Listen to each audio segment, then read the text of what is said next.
On this edition of Independent Sources, No More Unity, will minority journalists continue to lose ground after a Black journalist group leaves a national coalition for journalists of color? By the numbers, India's recent census reflects a change in the country's social dynamics. And The Black Agenda, an online magazine that targets more politically savvy African Americans.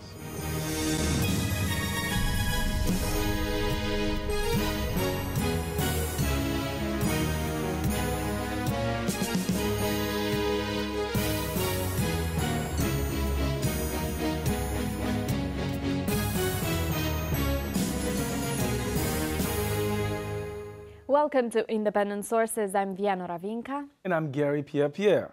A battle over revenue sharing has prompted the National Association of Black Journalists to leave the Unity Coalition of Minority Journalists. The NABJ is the largest member of the coalition that includes the National Association of Hispanic Journalists, the Asian American Journalists Association, and the Native American Journalists Association. Its leadership says that the current funding they receive under their agreement with Unity is not enough to support their increasing needs to provide programs and services to NABJ's members. On the other hand, Unity has kept the door open to future collaborations with the NABJ. All this as we focus the conversation on minority journalist organizations and their growing competition for a shrinking revenue pie. I sat down with Unity Vice President Sharon and NABJ President Kathy Times to talk about some of the issues. Kathy, I remember the first Unity convention in Atlanta in 1994. There was so much optimism then. What happened? Where are we now with Unity? I was there, Gary, and it really was a fun experience. It was very important to NABJ because our local chapter, the Atlanta chapter, played a very important role in planning that convention because they were one of the few members of the Alliance who did have a pretty strong chapter there and could take on the very important job of planning that convention. So where we are now is, as of Friday, the Unity Board agreed to informally accept our resignation, so to speak, and in turn they will start to restructure and have their bylaws reflect that NABJ is no longer a part of Unity, which means now. Why is NABJ no longer a part of Unity? Yes. Our board of directors determined that the business model was no longer conducive to meeting the needs necessarily of NABJ. When we really started looking at how much money we were investing in NABJ, or rather NABJ was investing in Unity and bringing more than 50% up to 60% of the participants to that convention every 4 years, NABJ's leadership really wanted to take a hard look at where the money was going and how it was being spent. But also, Gary really made an effort in some of our negotiations to try to make sure that the alliance partners who took a huge hit in the recession, to make sure that they received more money from the convention than they had received in the past and desperately needed. So, Sharon, what does that mean for Unity now? Can Unity go forward without NABJ, its largest partner? Well, I think from Unity's perspective, we were, I just want to say, very sad and honestly surprised when the NABJ board decided to withdraw. We met multiple times to figure out how to address NABJ's concerns, and including our Unity president, Joanna Hernandez, flying to Jackson to personally meet with Kathy Times. We came up with a new financial split that provides more revenue for all the alliance partner, including NABJ, in recognition of the new normal we all live in now. So we're surprised when the NABJ board decided to withdraw, and the door is not closed on this. Our hearts and our arms remain open to NABJ to return to Unity. That said, we're very, very committed to our convention in 2012. The Native American, Hispanic, and Asian American journalists are very committed to supporting Unity and our mission of diversity. Well, Kathy, that sounds very reasonable. So in the end, why did NABJ pull out? Well, when we took a hard look at the restructuring that was going to have to take place, initially the Unity Alliance partners did vote to move forward with restructuring the organization in a way that NABJ had really asked for in the midst of the negotiations. Initially, Gary, we did focus a great deal on the convention split and how the revenue was shared among the alliance partners. But when we started asking questions about where the money was going, we learned that advocacy, diversity, in light of all the changes going on in the industry, we were missing the mark as an alliance organization, and that's where we really needed to focus our energy. So when our board really started to look at the money that we were taking away from the convention, because of the way Unity was structured and having a full-time staff, NABJ could have lost money very well once we started looking at the way the money would be handled after the 2012 convention. So although we left the last Unity meeting with us for the first time, remember, we had 4 months of long negotiations, and initially our negotiations and the things that NABJ offered were not necessarily accepted by the alliance. So ultimately, Garry, NABJ really started looking at the position that we were in as an organization. We had restructured, we had programs that we really needed to support, and we felt like we still did not have the level of satisfaction that we needed when we left the negotiating table in that meeting back in March. We also needed to take a hard look at how Unity was spending the money to meet the goals that would support the alliance partners, because Unity had started to stray and become sort of a fifth organization that really wasn't supporting the backbone of Unity, which was its 4 alliance partners. Sharon, I want to bring you in here and ask you this question. We read all the time about the lack of progress in newsroom diversity. Now, what kind of argument can you bring to these mainstream news organizations about the lack of diversity when Unity is splintering? Well, I would say that even though NABJ's board has voted to leave Unity, our mission remains the same. We remain dedicated to increasing diversity in newsrooms and diversity in media coverage, and we will continue to advocate for all journalists of color. I continue to believe that together our voice is stronger than apart. If you just look at the 2010 diversity census numbers, 35% of the U.S. is minority and growing. In newspaper newsrooms, if you just take that, for example, the number of minorities is 13% and it's declining. And I would say that's because of that crucial mission. The struggle of ours is not over, and we want NABJ to be a part of be at the table. I agree with Kathy that Unity needs to be accountable. I agree with Kathy that we need to be incredibly laser-focused on our mission of diversity, and we want NABJ to be a part of that. Well, that sounds very reasonable. It sounds like you guys should have worked this out. So, Kathy, why the split? It seems like everybody said we need this. This is really important to the industry, and yet here we are, NABJ is not part of Unity. Is this all about money? I mean, I understand money is really important, but is this about the bottom line and everything else be damned?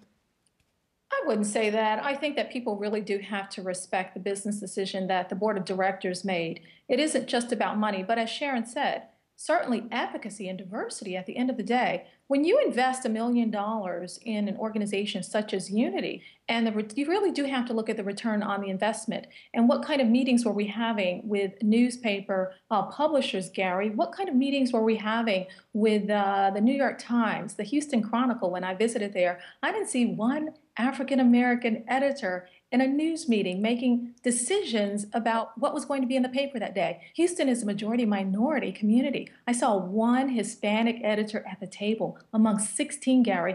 Those are the kinds of conversations that Unity, as well as NABJ, must be having. So at the end of the day, NABJ has not said, you know what, we're not going to go back to Unity. NABJ's board has said we will consider doing it. We set some hard deadlines, and at the end of the day, we certainly had to look at our own organization's needs before we really tried very hard to work on restructuring Unity, and we certainly wanted to do that. But we ran out of time, Garry.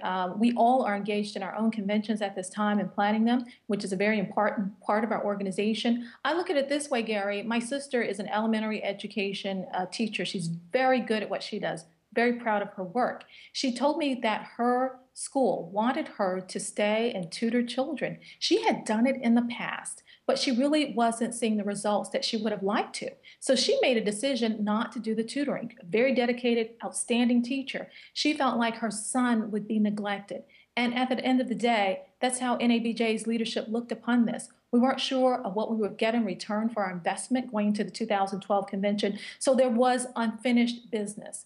And I want you to know that I have invited the Unity presidents, the alliance presidents of the Asian journalists, Hispanic journalists, as well as Native American journalists, to meet with me in D.C., Washington, D.C., perhaps as early as this month, so that we really can see how we can continue to work together on advocacy, diversity, which is what Sharon said. We really have to be grounded and rooted in doing. So, Sharon, what happens next? Where does Unity go from here? Well, it was unexpected. We've lost a key member, and it does put us in a difficult position. So we have to scramble, and all options are on the table. That said, Unity is in a good financial position. The Alliance, like I said, the Native American, Hispanic, and Asian American journalists support Unity, and we remain very, very committed to our convention in 2012 and the mission of diversity in media. We've had great support. We have incredible sponsors. We have great Alliance members. I mean, we've even received support from some NABJ members. So we are in a challenging position, but I think I'm very optimistic we will find a way through it. Sharon Chen, Kathy Times, thanks for joining us. Thank you for having us. Thank you, Gary. Thank you for having me. Thanks, Kathy. Thanks, Sharon. Take care. See you soon. Bye. Still to come on Independent Sources, India boasts perhaps the biggest census in the history of mankind. Before that, Abi Ishola has some other news. Thanks, Vianora. Here's a look at some headlines from the ethnic media. El Diario La Prensa reports that more Hispanic women are waiting to have children. Although the average number of Latinas waiting to have children does not outnumber the number of white women who do, the trend does seem to be increasing in the U.S. The article cites education, work, and lifestyle reasons as to why Hispanic women are deferring the decision to become mothers. From the Manhattan Times, bodega owners fear the security of their shops after a wave of crime swept through bodegas across the city. A few weeks ago, a bodega owner and his son were shot in Brooklyn. Bodegas are prime targets because of their vulnerability. With the economy dragging on, bodega owners fear unique risks and even death. The Bodega Association of the United States is now stepping in and wants to put a stop to the violence. Their primary issue is security, which would include installing cameras in shops across the city. The association has met with the Office of the Bronx District Attorney and, according to the paper, is hoping to meet the police and with the mayor to find a possible solution. Amsterdam News reports that the Discovery program is not being used by some of New York's best specialized high schools. The program was created to allow disadvantaged students who have shown potential to attend specialized high schools. To be eligible, a student must score right below the lowest qualifying score on the admissions test. He or she must also be certified as disadvantaged, which can be determined by household income or if the child is in foster care. The Amsterdam News says that since Stuyvesant and Bronx Science have cut the program, the number of Black and Latino students attending those specialized high schools have steadily declined. From the Jewish Forward, tension escalates between an Orthodox-dominated school board in Rockland County and the district's non-Orthodox residents. The East Ramapo Central School District has over 50% African-American students. 30 of them are Hispanic. Members of the Orthodox, ultra-Orthodox, and Hispanic communities hold 5 of the 9 seats of the school board. Last week, one of these 5, who was also the school board's president, resigned amid corruption allegations. The board had been criticized these past few months by several civic rights groups about discrimination resulting from board policies. Those were just a few headlines from the ethnic media. Back to Gary and Vianora in the studio.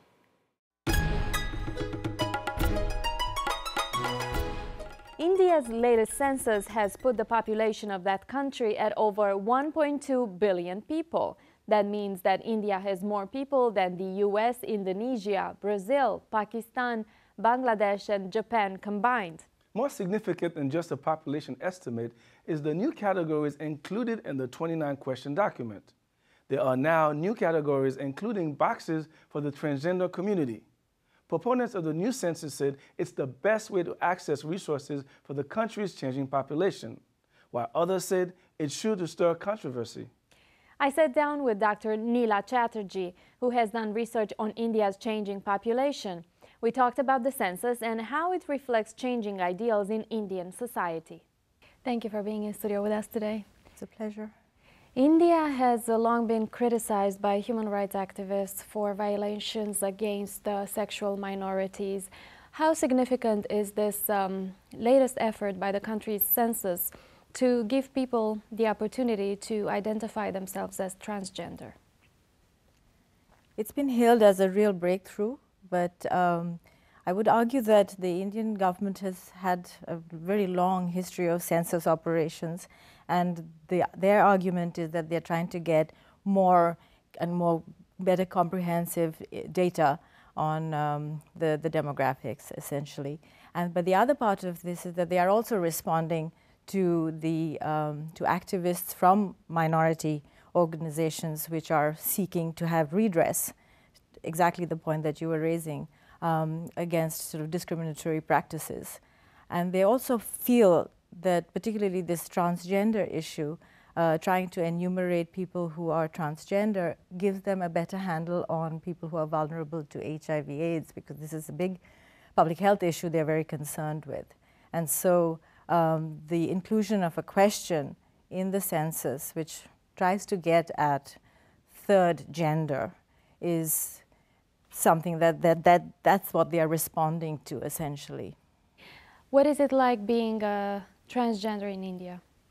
Well, in the traditional sort of cultural setting, transgender people have a social role, because these are people who are either the physical formation is such, or that they have been in situations where they have actually had modifications, physical modifications, either perpetrated on them, or they have themselves gone through certain kinds of changes which are physical. But the social manifestation is something that's kind of has a space. For example, people who are considered hijras, which is third sex, third gender, are part of ritual, various Indian rituals where they are they celebrate a baby's birth. They are part of marriages, and there's a very significant cultural space that's assigned to them.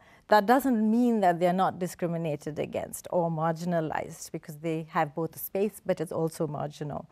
And in some cases, what this has led to is, particularly in what we find now, is that there are discriminatory practices when it comes to housing or jobs. And as this community has become more vocal, the activists have sought for visibility and the enumeration that you're now seeing in the census, essentially. What other significant changes to the census have occurred this year?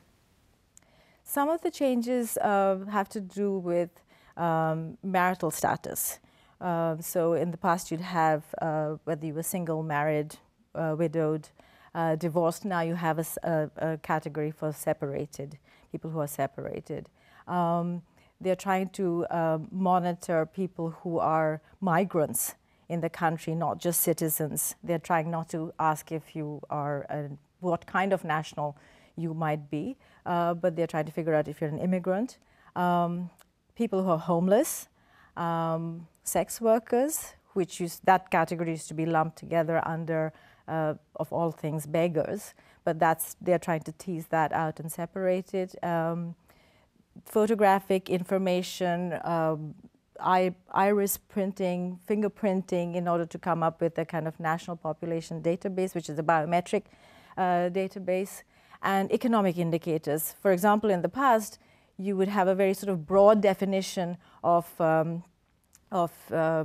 your economic status, class, needs. But now they're trying to fine-tune it by seeing if you've got, for example, access to drinking water, toilets, computers, internet access, how long you've been to school. If you dropped out of school, that gives them a little more nuanced information. And there's also a big controversy right now on a question that some would like to introduce, asking people what their caste is. Tell us about that.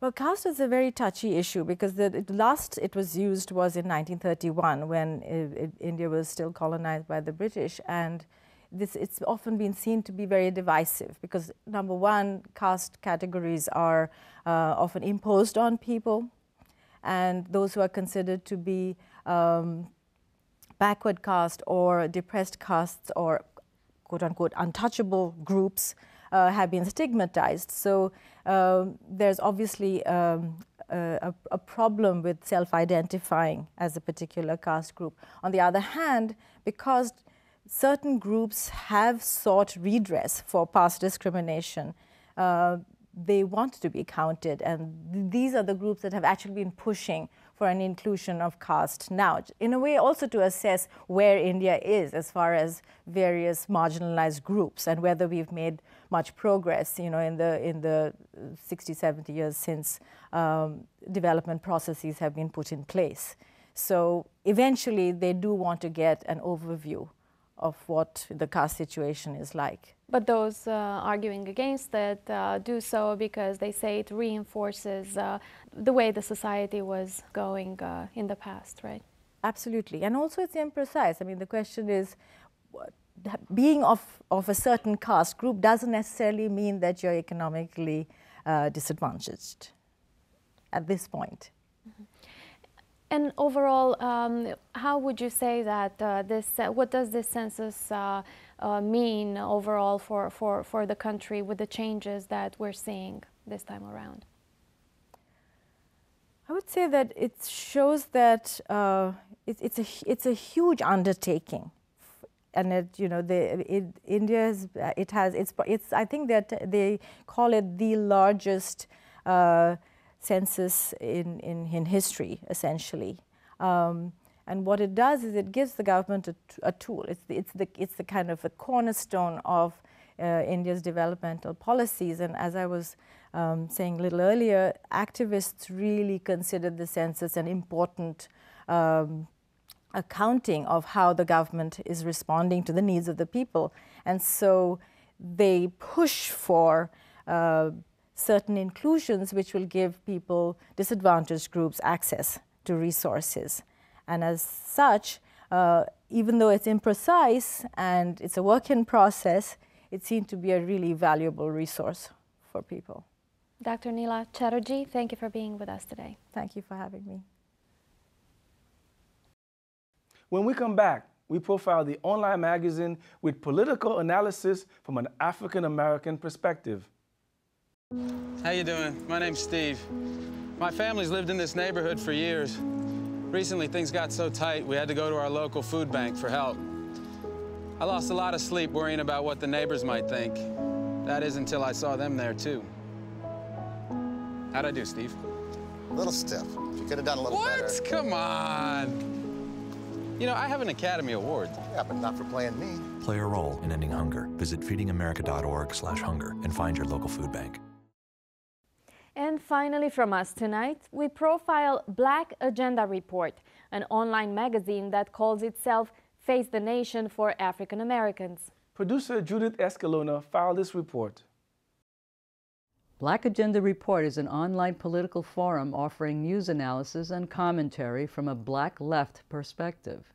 They launched 5 years ago as blackagendareport.com and have grown into a robust multimedia website. We have plenty of media that is oriented to Black audiences, but we don't have media that does analysis of the political situation, gives guidance to what in the business we call the influencers, those whose opinions influence the opinions of others. They need guidance too. Those influencers would be like a Black Meet the Press or a Black Face the Nation, shows that help frame the news. Activist, progressive Black journalists have a different view of the world and therefore think that different issues are paramount and have different ideas about who should be addressing those issues. Black Agenda Report's mission is to set a progressive agenda for African Americans, and for that matter, all Americans. Ford calls it transformative. We're pretty singular in our effort to take stock of where Black America is, where the larger America is and the state of the world and how all these pieces fit. But we certainly are unashamedly on the side of transformation of this country and developing a progressive, transformational leadership. To that end, Black Agenda Report was fiercely critical of the 2008 presidential election of Barack Obama, setting them apart from many news organizations. What is so strange and peculiar, unique about the 2008 campaign is that black people, an exceedingly political people, did not debate what Barack Obama's policies were. They debated what his chances were. There was no examination or even tolerance for an examination of his policies.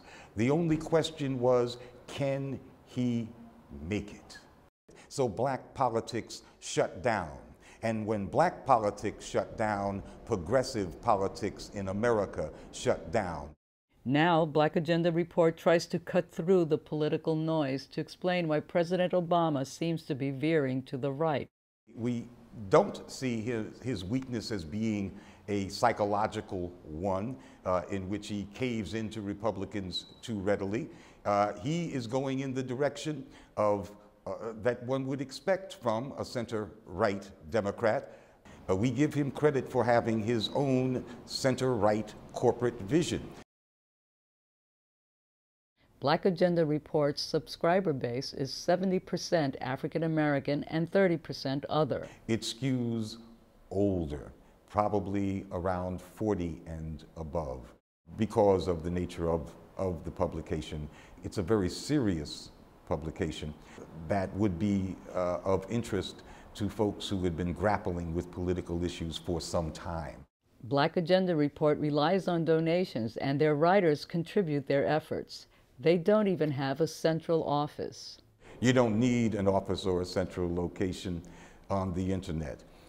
People can be at various places and still function as if they're in the same room. You know, I got to be honest with you here, Paul. Now also on Sirius Satellite Radio, Facebook, and Twitter, Black Agenda Report continues to extend its progressive reach. I'm Judith Escalona, Independent Sources.